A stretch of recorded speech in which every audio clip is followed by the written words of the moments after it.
Você já parou para pensar no quão pequeno a Terra é no universo?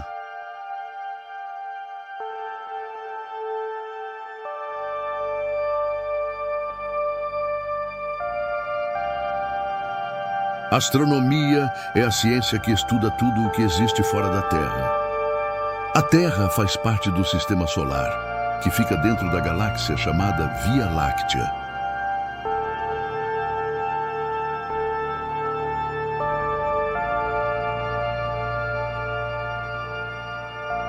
E sabe o mais assustador? Existem bilhões de galáxias no universo.